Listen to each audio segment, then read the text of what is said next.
Hello mga bi! Welcome sa mini vlog ng buhay ko. Ako nga pala ang Ate Joby nyo, isang tindera, ate, tita, nanay, asawa at kapitbahay nyo na mabait at masipag. Today is another vlog. Ngayong araw nga ay mag-i-staycation ako. Pero syempre hindi ako papayag na ako lang. Kaya naman sinama ko yung pamilya ko, ang inaanak ko at mga pamangkin ko. At syempre kasama na rin yung aking kapatid. Ang staycation na to ay biglaan lang, sponsor lang ng aking kapatid. Dito na kami sa MOA.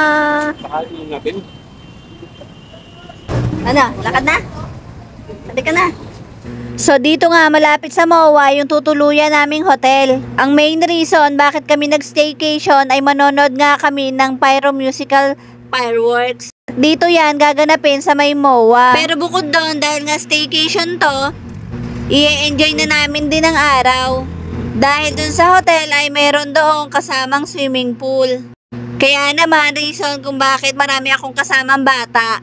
Dahil for sure mag-e-enjoy sila doon sa swimming pool. Sobrang init na talaga dito sa Maynila, ang daming building. Kami din sasakyan at mga tao. So nakarating na nga kami dito sa Shore Hotel. At bago nga dumaretso kami dun sa tutuluyan namin ay bumili muna kami ng mga kailangan namin. Gaya ng pagkain at iba pa. Uy, tinapay. Tayong tubig. Ano sa'yo, be? Yan sa'yo? Ano po? At dahil wala kaming baon na pagkain, ay kailangan talaga namin bumili. Laki ng building? Hindi ka makapaniwala? First time nga lumuwas ng Maynila ng anak ko at nakakita siya ng mga tunay na malalaking building. And this time, pumasok na nga kami dito sa Shore Hotel, Tower 3. And guys, sobrang ganda ng lugar. Maaliwalas at mabango, malawak pa. Ang dami nga ring ibang tao dito na magi-staycation. Ang ganda-ganda ng ambience dito, may mga pa-flowers pa sila dyan at ang ganda nitong pa-arco nila oh.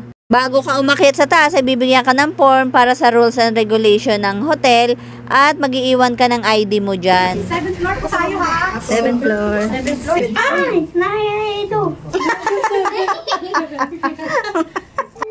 7th floor. Natuwa nga kami dito sa anak ko kasi nahihilo siya nung sumakay ng elevator. Minsan nga lang siya lumabas kaya naman maraming bago sa paningin niya at sa pakiramdam niya. So 2 room nga ang kinuha ng kapatid ko. Sa bawat room ay 4 na tao ang pwede. Ikaw na dyan, Tek. Ano bahala? Oo, sige. Sobrang bait ni ate yung nag-assist sa amin. Itinuro sa amin lahat pati itong high-tech na doorknob. Uy, ang ganda. Maganda at simple yung hotel. Kumpleto rin yung gamit.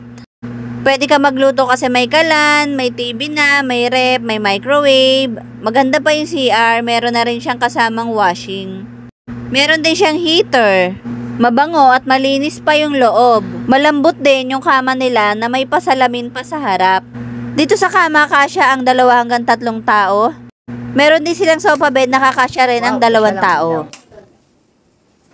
So dito sa balcony or sa terrace nito ay ang harap makikita mo mga buildings. And then sa baba ay yung swimming pool na mahaba. Diyan kami maliligo. Ayun nga lang, kakapusin kami sa oras. Kasi 9 to 6 PM lang siya.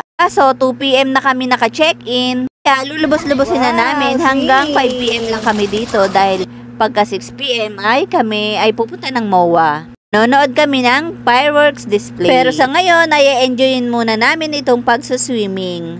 Naligo ko na nga agad yung mga bata para naman ma-enjoy nila yung iilang oras na natitira para mag-swimming. Kahit na maikli yung oras ay nasulit naman nila kasi nag-enjoy pa rin talaga sila sa pagsuswimming. Syempre, kasama na rin ako nag-enjoy.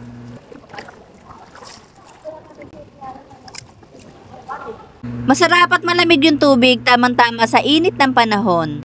So nung alas 5 na nga ay umahon kami dahil nagugutom na rin kami. Nagpabili ako sa asawa ko ng pagkain. So Jollibee na nga lang ang pinabili ko dahil nga marami kaming kasamang bata at mas mai-enjoy nila yung pagkain nito. Alam nyo naman, Jollibee is life para sa mga bata. So dahil lahat ay napagod, nagutom na rin kakaswimming, kakalangoy. So, in-enjoy na muna namin ang pagkain. Dahil maya-maya nga, alis na rin kami papuntang MOA. Ito nga pala yung iilang baon namin snacks para sa mga bata. Bibitinin ko muna kayo dahil ang video na ito ay medyo mahaba na. Ang kasunod nito ay manonood nga kami ng fireworks sa MOA. Kaya naman abangan ang susunod na kabanata. Bye-bye!